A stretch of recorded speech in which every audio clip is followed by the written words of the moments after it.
In example 2 of our lesson, we'll take a look at some of Pat and Sam's other monthly responsibilities aside from paying off their mortgage. Suppose that Pat and Sam also have a car loan and some student loans that they pay out on a monthly basis. This is true of many Americans, so we need to be able to understand what kind of financial burden they could have on us.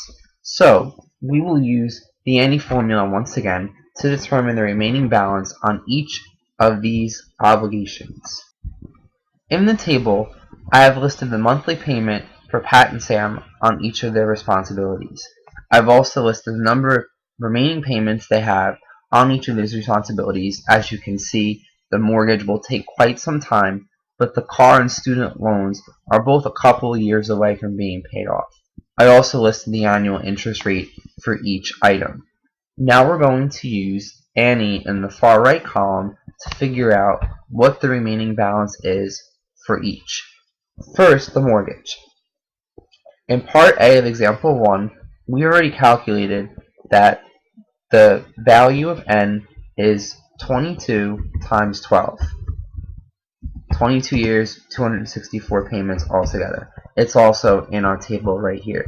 So in the future, we won't need to recalculate it again. We can just trust the table. The interest rate was 6% for the entire year, but remember, we're making these payments monthly, so it's the same 0.005. Using the Annie formula, I won't go through it again. If you need to understand this, you can check out example 1, part A. The present value that we've already calculated is $263,316.83. For a car loan, Pat and Sam have 30 payments left before they can drive off into the sunset. Their interest rate is 8.4%, and that is also monthly. It's a monthly car payment. Most of them are. And that turns into 0.007. As far as the remaining balance is concerned, we can use the present value formula once again. This time we can multiply their monthly payment by Annie, where our N value is 30 and the I value is 0.007. If you take out your calculator and try calculating Annie, you should obtain the same thing I have over on the right hand side. Calculate Annie first, get 26.9746462, and then multiply by your payment, which is 265. So your remaining balance on the car loan at this point in time is $7,148.28.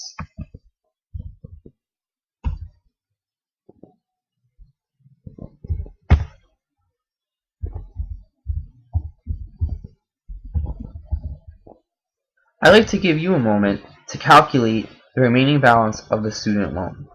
So at this time, please pause the video, take out your calculator, and try computing the remaining balance of the student loan.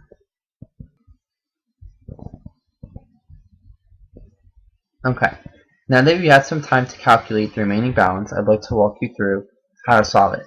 First, for the student loan, they only have 45 payments left, right? And the interest rate, it's 10.2% for the year, but we are making monthly payments, so again, we must divide by 12, don't want to forget that, and we get 0.0085. We can use the same type of setup we used for the car loan. PV equals 400 times Annie, where we have 45 for N and 0.0085 for I. You can check your work with mine. The present value as computed should be $14,905.53.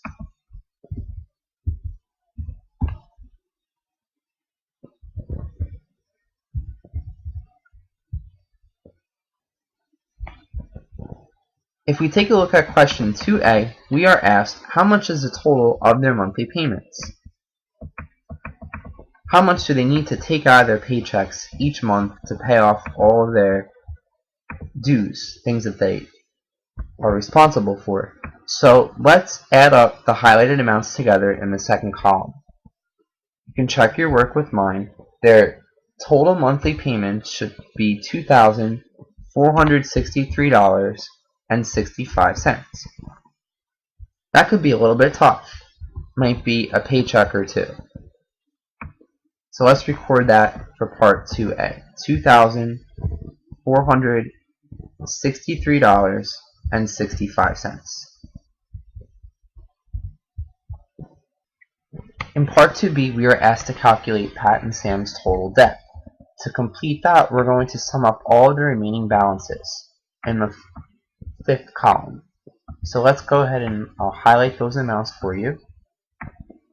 While I'm doing that, you can use your calculator to begin adding up all the present values. And it appears that the total amount of debt at this time is $285,370.64. Highlight that again.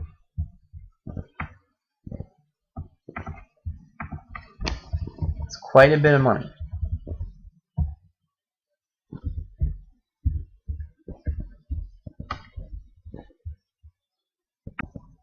In part C, we want to take a real careful look at the actual amount of interest that they end up paying by the time all the debts are paid off. Before we go ahead and calculate it, take a very good guess about what you think the amount of interest is that they'll owe out of the $285,370.64. How much of it will be interest?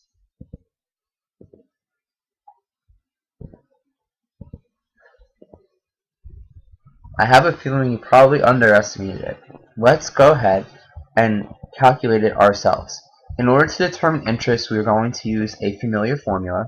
Interest equals payment times number of remaining payments minus the present value.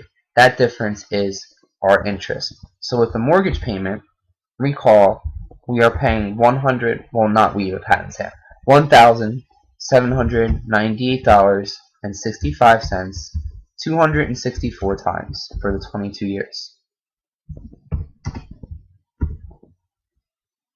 The actual present value is $263,316.83. The difference between the two, $211,526.77. It's a lot of interest. On the car loan, if you'll recall from part when we filled in the chart above, for the car loan, we are making monthly payments of $265 for 30 months. From that product, we will subtract the present value, which we just calculated, was $7,148.28. The difference between the two, $801.72. That's a few tanks of gas that I'd rather have than pay in interest. For the student loans, I'll give you a minute, you can pause the video, calculate the amount of interest still to be paid on the student loans.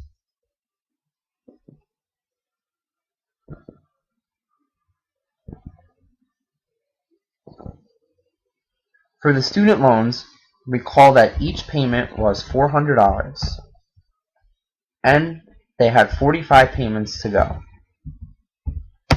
Subtract the present value of the student loans, $14,905.53, and the difference between the two is $3,094.47.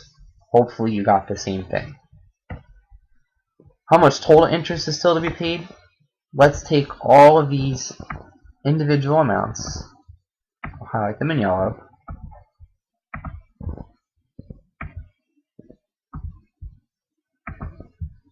and if we add those all together, we get a total of $215,422.96.